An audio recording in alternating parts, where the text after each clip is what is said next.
Assalamualaikum warahmatullahi wabarakatuh. Salve, salam sejahtera untuk kita semua. Om Swastiastu, salam Namo Buddhaya. Perkenalkan, nama saya Iputu Gede Surya Trisnawan SH, Angkatan 39, Formasi Penelahan Penuntutan dan Penegakan Hukum pada Kejaksaan Negeri Manggarai. Dalam video analisa isu kebangsaan, saya akan mengangkat tema atau isu terkait dengan pentingnya keselamatan berlalu lintas di jalan raya, khususnya pada Kabupaten Manggarai. Kabupaten Manggarai adalah kabupaten yang berada di Pulau Flores, Provinsi Nusa Tenggara Timur.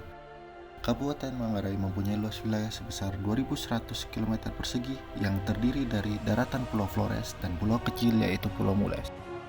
Dengan jumlah penduduk pada pertengahan tahun 2024 yaitu sebanyak 340.000 jiwa. Kabupaten Manggarai termasuk salah satu wilayah yang sejuk di Pulau Flores, di mana pemandangan yang indah sepanjang mata memandang akan membuat setiap pendatang merasa betah dan nyaman tinggal di Kabupaten Manggarai.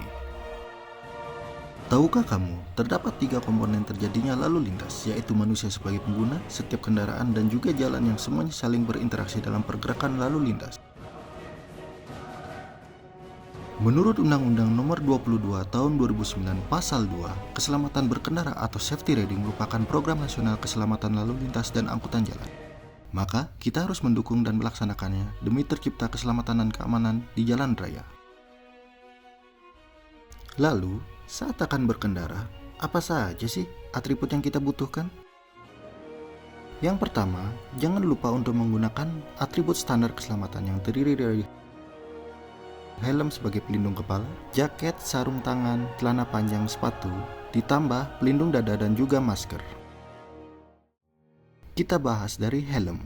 Fungsi helm yang paling utama adalah melindungi kepala dari benturan saat terjadi kecelakaan.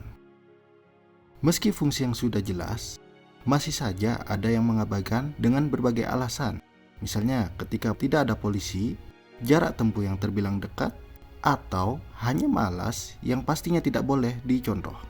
Selain itu, kita juga harus memperhatikan kelengkapan kendaraan kita. Nah, untuk motor, kita bisa memeriksa keadaan lampu, klakson, hingga volume bahan bakar contohnya. Jangan lupakan surat-surat kelengkapan berkendara setiap pergi kemanapun dengan kendaraan bermotor. Karena, sewaktu-waktu, razia bisa terjadi untuk memastikan kita tertib berkendara.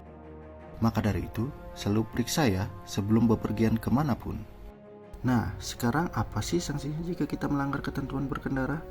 Menurut Undang-Undang Nomor 22 Tahun 2009 tentang Lalu Lintas dan Angkutan Jalan, ancaman hukuman bagi yang tidak mempunyai SIM yaitu denda maksimal hingga Rp1.000.000. Dan jika tidak bisa menunjukkan SIM, akan mendapat denda maksimal hingga Rp250.000.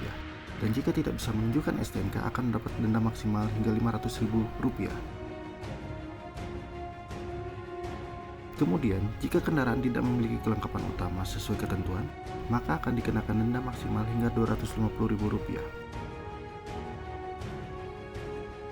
Lalu, bagi pengendara maupun penumpang yang tidak menggunakan helm SNI, sama-sama akan didenda maksimal Rp250.000.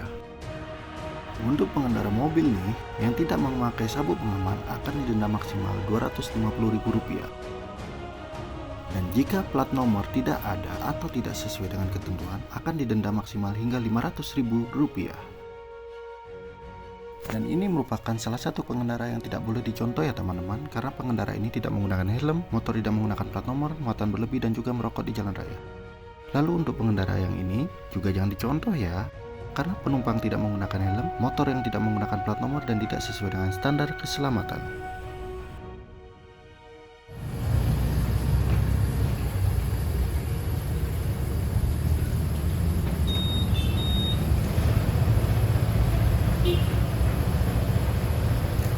Ingat untuk selalu menggunakan helm dan motor